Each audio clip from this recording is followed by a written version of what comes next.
લક્ષ્ય ન્યૂઝ, એક નજર, એક લક્ષ્ય. ડભોઈની આંગણવાડીમાં નમાઝમાં પાઠ ભણાવતા ચકચાર.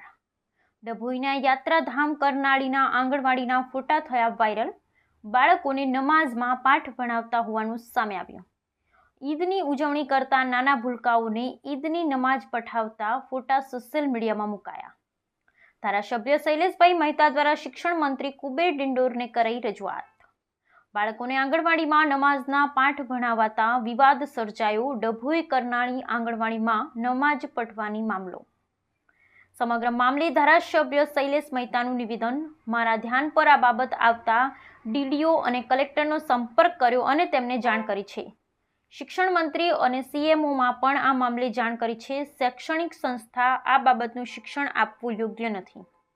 આ ખૂબ જ ગંભીર બાબત છે. સરકારે આ બાબતને ગંભીરતાથી લેવી જોઈએ.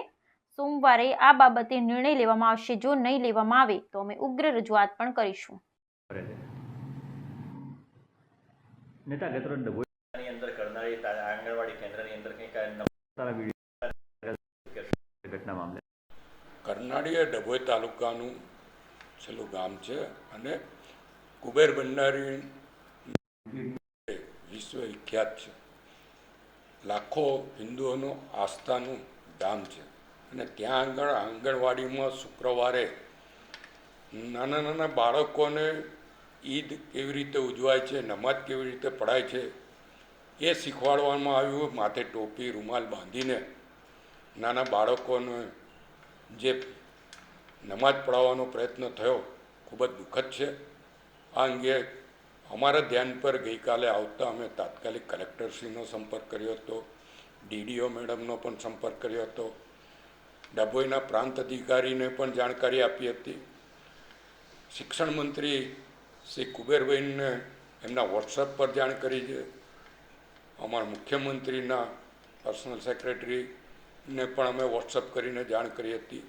અને આ બાબત ખૂબ જ ગંભીર છે કે કુમળી વયના બાળકોને બીજા ધર્મનું જ્ઞાન આપવું અને જે શૈક્ષણિક સંસ્થા છે આંગણવાડીમાં બાળકો શિક્ષણ માટે જાય છે ત્યાં ધર્મનું શિક્ષણ આપવાની જરૂર નથી હોતી.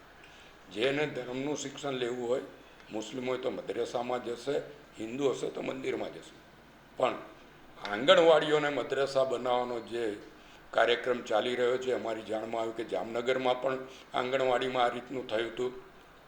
તો આ ખૂબ જ ગંભીર બાબતો છે. સરકારે પણ આને ગંભીરતાથી લેવું પડશે અને આવા જે કોઈ તત્વો હશે, જે કોઈ મિસ્ટેક કરતા હશે એની પર કાયદેસરના પગલાં લઈને આવું ગુજરાતમાં તો કોઈ આંગણવાડીને મદ્રસા બનાવવામાં નહીં આવે અને બનતી હશે તો રોકવામાં આવશે.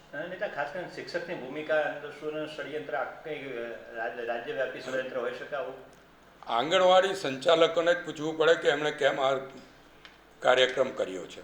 કારણ કે આંગણવાડીના સંચાલકોની જ આ ભૂલ કહેવાય.